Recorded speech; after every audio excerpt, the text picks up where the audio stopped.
അതിദാരിദ്ര്യമുക്ത പ്രഖ്യാപനത്തിനായി Thiruvananthapuram central സ്റ്റേഡിയത്തിൽ പരിപാടി തുടങ്ങാൻ പോവുകയാണ്. മുഖ്യമന്ത്രി പിണറായി വിജയൻ ഉദ്ഘാടനം ചെയ്യും. മമ്മൂട്ടിയായിരിക്കും ചടങ്ങിലെ വിശിഷ്ടാതിഥി.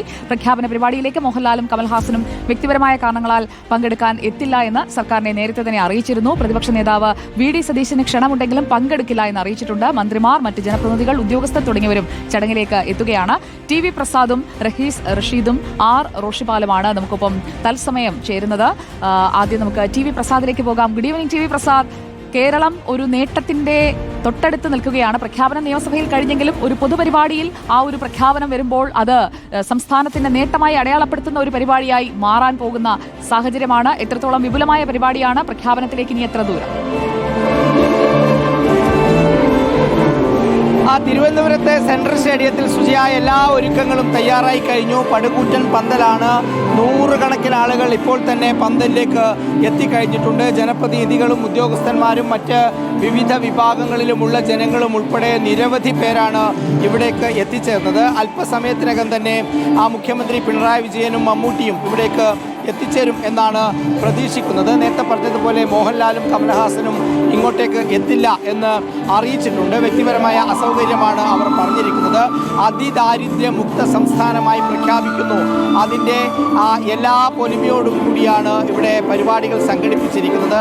കഴിഞ്ഞ ഒരുപാട് വർഷങ്ങളായുള്ള മുൻകൂട്ടി തയ്യാറാക്കിയുള്ള വലിയ പദ്ധതിയാണ് ഇതിലേക്ക് എത്തിച്ചേർന്നത് എന്നാണ് കഴിഞ്ഞ ദിവസം തദ്ദേശ വകുപ്പ് മന്ത്രി എം വി രാജേഷ് വിശദീകരിച്ചത്. ഒരു വലിയ മുന്നേറ്റം സംസ്ഥാനത്തിന് നടത്താൻ കഴിഞ്ഞു എന്ന് അഭിമാനിക്കുകയാണ് സംസ്ഥാന സർക്കാർ. അതിൻ്റെ മുന്നൊരുക്കങ്ങൾ ഇവിടെ വളരെ സജീവമായി നടന്നു കഴിഞ്ഞു. അതിൻ്റെ കൂടി ഭാഗമായിട്ടാണ് ഇത്തരത്തിൽ ഒരു വലിയ പരിപാടിയിലേക്ക് നീങ്ങാൻ സർക്കാരിന് കഴിയുകയും ചെയ്തത്.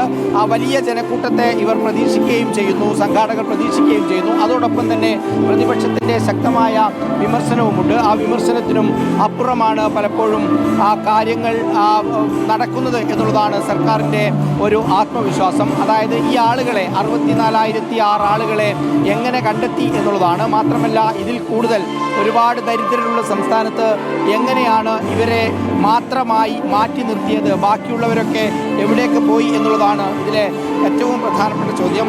LDF കൺവീനർ, മുൻ മന്ത്രി ആന്റണി രാജു തുടങ്ങിയവരുണ്ട്. എങ്ങനെയാണ് നമ്മുടെ പ്രഖ്യാപനത്തെ കാണുന്നത് ഇന്നത്തെ സർക്കാരിൻ്റെ? കേരളം വികസിച്ചു വരികയാണ്. കേരളത്തിലെ സാമൂഹ്യ മാറ്റത്തിൽ ഇടതുപക്ഷ പ്രസ്ഥാനങ്ങൾ വഹിച്ച പങ്ക് വളരെ വലുതാണ്. അതിൻ്റെ ഒരു പൊതു നേട്ടമാണ് സമൂഹം ഇന്ന് അനുഭവിക്കുന്നത്. ദാരിദ്ര്യ നിർമ്മാർജ്ജനം എന്നത് കൊണ്ട് അതിദാരിദ്ര്യ നിർമ്മാർജ്ജനമാണ് ഇപ്പോൾ പറഞ്ഞിട്ടുള്ളത്. അതുകൊണ്ട് ദാരിദ്ര്യം അവസാനിക്കുന്നില്ല. ദാരിദ്ര്യം അവസാനിപ്പിക്കണമെന്നുണ്ടെങ്കിൽ എല്ലാ കുടുംബങ്ങളുടെ കൈകളിലേക്കും വരുമാനം വർദ്ധിക്കണം. അതിന് തൊഴിൽ വളരെ പ്രധാനപ്പെട്ടതാണ്. തൊഴിൽ നൽകുന്നതിനുള്ള പദ്ധതികളും ഇടതുപക്ഷ ജനാധിപത്യ മുന്നണി ഗവൺമെൻറ് ആവിഷ്കരിച്ചിട്ടുണ്ട്. ഇത് ഈ ഗവൺമെൻറ്റിന് അധികാര തുടർച്ച കിട്ടും. അധികാര തുടർച്ചയുടെ ഭാഗമായി കേരളത്തിന്റെ തൊഴിലില്ലായ്മ പ്രശ്നവും പൂർണ്ണമായി പരിഹരിക്കാൻ കഴിയുമെന്നാണ് ഞങ്ങൾ പ്രതീക്ഷിക്കുന്നത്. അത് പ്രതിപക്ഷം ഇങ്ങനെ വിമർശിക്കാനുള്ള കാരണം അതുകൊണ്ടുകൂടി ആയിരിക്കാം. പ്രതിപക്ഷത്തിന് വിമർശിക്കാമല്ലോ. അവർ ചെയ്തു കൊടുത്ത് ജനങ്ങൾക്ക് ബോധ്യമായിട്ടുള്ള ഒരു കാര്യമാണല്ലോ അത്. അവർ ചെയ്യുന്നില്ല എന്നുള്ളത്. അവർ ചെയ്യാത്തത് കേരളത്തിൽ ഇടതുപക്ഷ ജനാധിപത്യ മുന്നണി ഗവൺമെൻറ് ചെയ്തു. അതുകൊണ്ടാണ് അവരുടെ ഇടയിൽ വലിയ വെപ്രാളം കാണുന്നത്. തീർച്ചയായും കേരളം സമ്പൂർണ്ണതയിലേക്ക് നീങ്ങാൻ പോവുകയാണ്. അതിൻ്റെ ആദ്യപടിയാണ് ഈ ദാരിദ്ര്യമുക്ത കേരളമായിട്ടുള്ള ഈ പ്രഖ്യാപനം. എല്ലാവർക്കും സുരക്ഷിതത്വം നൽകുന്ന ഒരു ഭരണവ്യവസ്ഥയിലേക്ക് കേരളം അതിവേഗം മുന്നേറും. അതാണ് ഭരണ തുടർച്ചയോടുകൂടി വരാൻ പോകുന്നത്. LDF കൺവീനർ TP രാമകൃഷ്ണനാണ് ആത്മവിശ്വാസം പ്രകടിപ്പിച്ചതുപോലെ ഭരണ തുടർച്ചയുടെ സാധ്യത തന്നെയാണ് LDF കൺവീനർ ഇവിടെ വിശദീകരിക്കാൻ ശ്രമിക്കുന്നത്. വലിയ ഒരു പരിശ്രമം ഇതിൻ്റെ ഭാഗമായി ഉണ്ടായി എന്നുള്ളതാണ് സർക്കാർ എല്ലാവരും കാണുന്നത്. എങ്ങനെയാണ് ഇന്നത്തെ പ്രഖ്യാപനത്തെ സർക്കാർ കാണുന്നത്? ഇതൊരു ചരിത്ര നേട്ടമാണ്. ചരിത്ര നേട്ടം എന്ന് പറയുമ്പോൾ ഇന്ത്യക്ക് സ്വാതന്ത്ര്യം കിട്ടിയ ദിവസം ഇന്ത്യയിലെ ജനങ്ങൾ അന്ന് ജീവിച്ചിരുന്നവർ എങ്ങനെയാണോ ആ സ്വാതന്ത്ര്യ ദിനത്തെ കണ്ടത്, അതേ ഒരു ആവേശത്തോടു കൂടിയാണ് അതിദരിദ്രരില്ലാത്ത ഒരു സംസ്ഥാനമായി കേരളം എന്ന് പ്രഖ്യാപിക്കപ്പോൾ കേരളത്തിലെ ജനങ്ങൾ ഇതിനെ നോക്കി കാണുന്നു.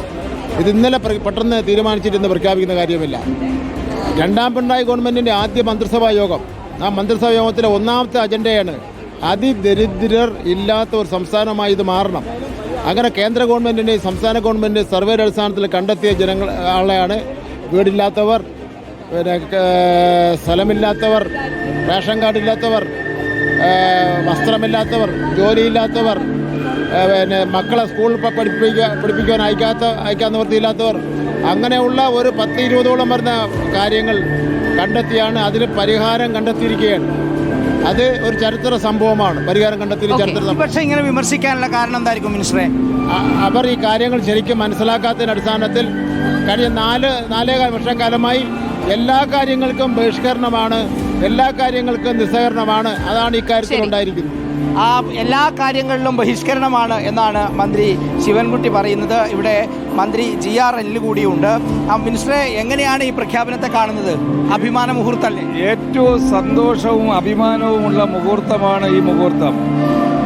മലയാളി കൈവരിച്ച ഏറ്റവും നല്ല നേട്ടമാണ് അതിദരിദ്രമില്ലാത്ത നാടായി കേരളം മാറുന്നത്. ഒരു ജീവിതത്തിൽ ഒരാളിൻ്റെ ആഗ്രഹം എന്താണ്? മാന്യമായി ജീവിക്കുക എന്നുള്ളതാണ്. ഒരു വീടുണ്ടാവുക എന്നുള്ളതാണ്. പട്ടിണിയില്ലാതെ ഭക്ഷണം കഴിക്കാൻ കഴിയുന്ന സാഹചര്യം ഉണ്ടാവുകയാണ്. ഇതെല്ലാം യാഥാർത്ഥ്യമാക്കാൻ കഴിഞ്ഞു എന്നതിലുള്ള സന്തോഷമാണ് പങ്കുവയ്ക്കുന്നത്. പൊതുവിതരണ വകുപ്പ് മന്ത്രി GR അനിലാണ് ഇപ്പോൾ സംസാരിച്ചത്. പറഞ്ഞതുപോലെ എല്ലാവരും വലിയ അഭിമാനത്തിലാണ്. നമുക്ക് ദൃശ്യങ്ങളിൽ കാണാം, വിവിധ മേഖലകളിലുള്ള നിരവധിയായിട്ടുള്ള ആളുകളാണ് ഇങ്ങോട്ടേക്ക് എത്തിച്ചേർന്നത്. എങ്ങനെയാണ് പ്രഖ്യാപനത്തെ കാണുന്നത്? ഇന്നത്തെ പ്രഖ്യാപനത്തെ എങ്ങനെയാണ് CPI സംസ്ഥാന സെക്രട്ടറി എന്ന നിലയിൽ കാണുന്നത്? അഭിമാനം തന്നെയാണല്ലേ ഉറപ്പായിട്ടും? ഇതൊരു മഹത്തായ പ്രഖ്യാപനമാണ്. വാസ്തവത്തിൽ ഇതാണ് റിയൽ കേരള സ്റ്റോറി. കല്ല് വെച്ച പച്ചക്കള്ളങ്ങളുമായി വലതുപക്ഷം RSS BJP ഇന്ത്യയിലാകെ പറയാൻ ശ്രമിച്ച ആ സ്റ്റോറി അല്ല കേരള സ്റ്റോറി. ഇല്ല കേരള സ്റ്റോറി. ഈ കേരള സ്റ്റോറിയിൽ സ്നേഹമുണ്ട്, കരുതലുണ്ട്, ഒരു വികസന താല്പര്യമുണ്ട്, ചേർത്തുപിടിക്കലുണ്ട്. ഇടതുപക്ഷത്തിൻ്റെ വികസനത്തിൻ്റെ ഒന്നാം സ്ഥലത്ത് പാവങ്ങളുണ്ട്. പാവങ്ങളെ കിഴക്കിലെടുത്തുകൊണ്ട് അവർക്ക് വേണ്ടിയുള്ള യാത്രയാണ് കേരളത്തിൻ്റെ വികസന പാതകങ്ങൾ. ഇടതുപക്ഷം എന്നും പറഞ്ഞ ആ വഴിയുടെ ഒരു പുതിയ നാഴികക്കല്ലാണിത്. ഇന്ന് കേരളം പറയുകയാണ് ഈ സംസ്ഥാനത്ത് അതിദാരിദ്ര്യം ഇല്ലാതായി വരുന്നു. ഇത് മുമ്പോട്ടുള്ള യാത്രയുടെ ഒരു പുതിയ ഘട്ടമാണ്. ഇതിനെയും പ്രതിപക്ഷം എതിർക്കുകയാണ്. ഇതിനെപ്പറ്റി അവരാ പറയേണ്ടത്. പ്രതിപക്ഷത്തിൻ്റെ രാഷ്ട്രീയ ജാഗ്രതയായിരിക്കാം കാരണം. CPI സംസ്ഥാന സെക്രട്ടറി ബിനോയ് വിശ്വമാണ് ഇപ്പോൾ നമ്മളോട് സംസാരിച്ചത്. എല്ലാവരും വലിയ അഭിമാന മുഹൂർത്തത്തിലാണ് ഉറപ്പായും. അതായത് 2ാം പിണറായി സർക്കാരിൻ്റെ തുടക്കം മുതൽ തന്നെയുള്ള തീരുമാനത്തിൻ്റെ ഭാഗമായി ശ്രീ MM മണി നമ്മോടൊപ്പം ചേരുകയാണ്. എങ്ങനെയാണ് ഈ പ്രഖ്യാപനത്തെ കാണുന്നത്? വലിയ അഭിമാനമുള്ള പദ്ധതിയാണല്ലോ ഉറപ്പായിട്ടും.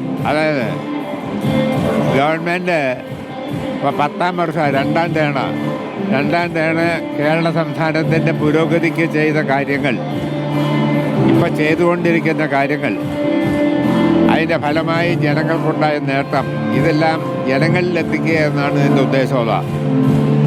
മഹത്തായ കാര്യമാണ്. 1ാം പിണറായി വിജയൻ്റെ ഗവൺമെൻറ്റും 2ാം പിണറായി വിജയൻ്റെ ഗവൺമെൻറ്റും നമ്മുടെ കേരള സംസ്ഥാനത്തിൻ്റെ പുരോഗതിക്ക് കേന്ദ്ര ഗവൺമെൻറ്റിൻ്റെ അവഗണനയെല്ലാം ഉണ്ടെങ്കിൽ പോലും ജനക്ഷേമ പരിപാടികൾ നടപ്പിലാക്കി ജനോപകാരപ്രദമായ കാര്യങ്ങൾ ചെയ്ത് വലിയ മുന്നേറ്റം സംഘടിപ്പിച്ചിരിക്കുന്നു. ഇന്നത്തെ ദേശീയ രാഷ്ട്രീയ സാഹചര്യത്തിൽ കേരളത്തിലെ ഈ അന്തരീക്ഷം, ഈ രാഷ്ട്രീയ സാഹചര്യം അതിപ്രധാനമാണ്.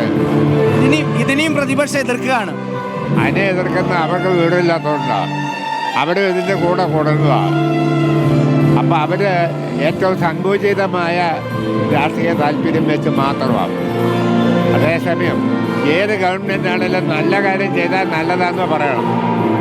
അത് പറയാൻ കഴിയാതെ അവർ ഈ രാജ്യത്തിൻ്റെ അധികാരം കൈയാളിയിരുന്നവരായിരുന്നല്ലോ. ഇപ്പോൾ ഒന്നുമില്ലാതെ തന്നെ ഇപ്പം തെന്നിതിരിഞ്ഞ് നടക്കുക.